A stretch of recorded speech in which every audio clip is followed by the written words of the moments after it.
Pois sei, Deus cuida de mim. Muito boa noite, com muito prazer que nós estamos começando mais um programa de direção espiritual. É engraçado que às vezes a gente pensa que o cuidado de Deus na nossa vida, ele vai ser manifestado o tempo todo nas portas que estão abertas. Mas a gente descobre que cuidar não é só abrir as portas. Cuidar também consiste em fechar portas. Por isso que essa canção fala de maneira bonita que quando uma porta se fecha, outras se abrem. Mas a sabedoria precisa ser buscada para identificar que na porta que se fecha também há um cuidado de Deus sendo expresso. E que nem sempre a gente consegue compreender, não é mesmo? Talvez a gente tenha sido educado em pensar e acreditar que o cuidado de Deus será manifestado o tempo todo naquilo que nos favorece. Aparentemente, né? Quantas vezes na vida uma porta fechada significa a oportunidade de crescimento? E mesmo que amar e ser amado consiste o tempo todo em estabelecer limites, em abrir portas, mas também em fechar portas. Amor de pai e de mãe se expressa no sim, nas oportunidades que a gente permite aos filhos, naquilo que a gente delibera, naquilo que a gente entrega, mas o amor também se expressa naquilo que nós negamos. Sobretudo quando você descobre que a palavra não, quando usada de maneira correta, ela ajuda a estabelecer limites necessários para a construção do caráter. Nós jamais vamos poder ter filhos educados, com bom caráter, se nós não dissermos não para muitas questões. Quando você percebe que o seu filho não está preparado para aquele presente, quando seu filho não está preparado para aquela situação, para aquela viagem, para aquele momento de solidão, né? Quando o filho começa a reivindicar que ele quer viajar sozinho, que ele quer fazer sozinho, quando você percebe que ele não está preparado para este momento, e você diz não a ele, mesmo que ele não compreenda, aquele não é importante na construção do caráter do filho. Isso é cuidar, né? Talvez porque a gente viva um momento de muita liberdade nos tempos de hoje, a gente tenha identificado que cuidar é a gente permitir. Não. Cuidar também é não permitir. E é nesse equilíbrio bonito que nós vamos descobrindo a experiência do cuidado como frutuosa. E é interessante porque, em se tratando de religião, este lugar humano onde nós nos colocamos diante de Deus e com Ele estabelecemos uma relação, muitas vezes na religião nós vamos aprender de maneira muito errada que o cuidado de Deus se expressa naquilo que Ele providencia. Certo? Mas a providência de Deus não é só permissão. Há uma série de realidades que Ele vai nos negar que são importantes para nós. Pode ser que a gente não entenda a negação hoje. Mas quando depois de um tempo você vai analisar, é verdade, aquilo não me aconteceu, aquilo não me foi possível do jeito que eu queria, mas foi importante. Esta regra, minha gente, está nos jardins. Quando você vê uma árvore muito viçosa, toda bonita, e de repente o jardineiro vai com sua tesoura e poda aquela árvore. Aparentemente a gente acha um absurdo. Como é que uma árvore tão bonita está sendo podada? Como é que nós podemos entender que o viço daquela árvore seja quebrado por uma tesoura e aparentemente ela pareça ter perdido tudo o que ela tinha? Mas aí vem a sabedoria do jardineiro. Ele sabe que se a árvore não for podada, ela começa a definhar, porque ela não vai ter mais uma disciplina no seu jeito de crescer. A tesoura, ela disciplina a árvore para que ela cresça de um jeito certo. É muito bonito a gente compreender essa lógica dos jardins e aplicá-la na nossa vida. Quando a gente sofre uma poda, é tão doído, né?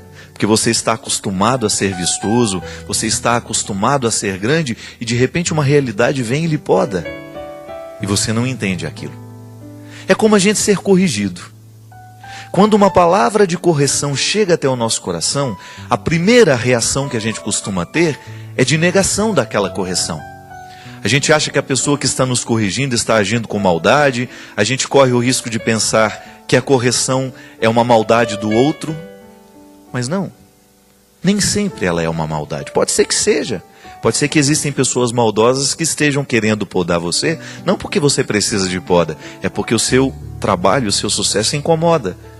Mas quando esta correção vem de uma pessoa que tem a autoridade afetiva do amor, eu sempre digo isso, minha gente, dê ouvidos a quem ama você. Se a palavra de quem ama está diretamente conectada com a responsabilidade de fazer você crescer, é importante ouvir o que ela tem a dizer. Porque é a palavra da poda, é a palavra da reorientação, é a palavra do cuidado, né? É uma palavra que cuida de nós.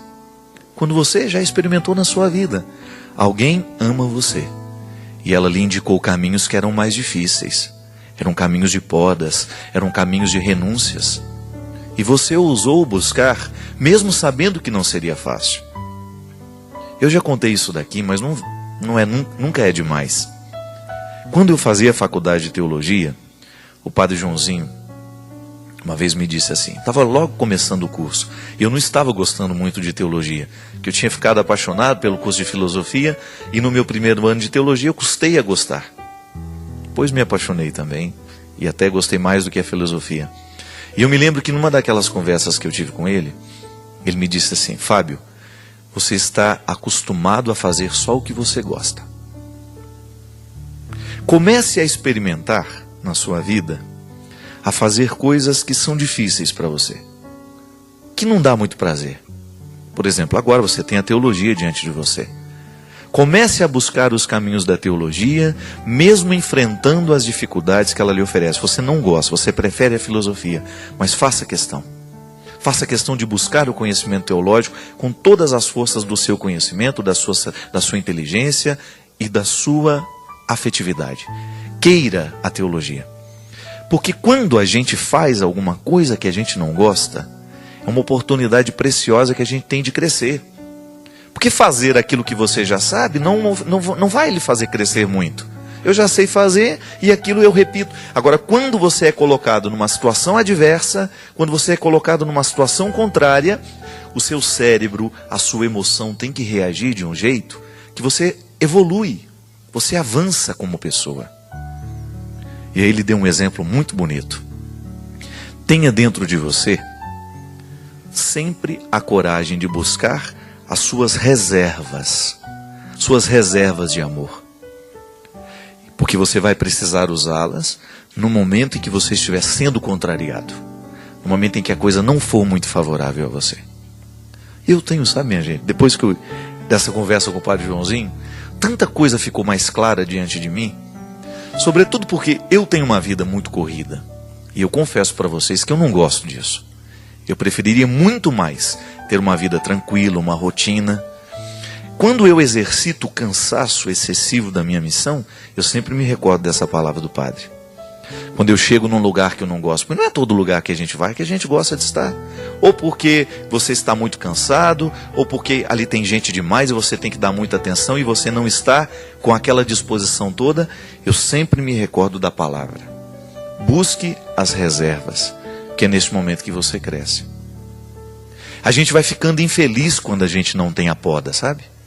Porque você vai ficando só a árvore que cresceu. E ela deixa de crescer.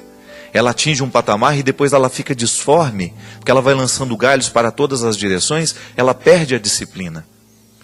E a vida cristã, minha gente, é um exercício constante de disciplina. Eu disciplino o que eu falo, eu disciplino o que eu escuto, eu disciplino o que eu vejo, eu disciplino o que eu leio, eu disciplino a minha atitude, eu disciplino a minha espiritualidade. Tudo passa pelo crivo da disciplina. Se nós exageramos nas coisas, nós vamos pagar pelo preço do exagero. Se a gente faz de menos, a gente paga o preço do fazer de menos. Tudo é busca de equilíbrio. E a poda, ela não tem outro objetivo senão nos colocar no prumo do equilíbrio. E é isso que nós queremos.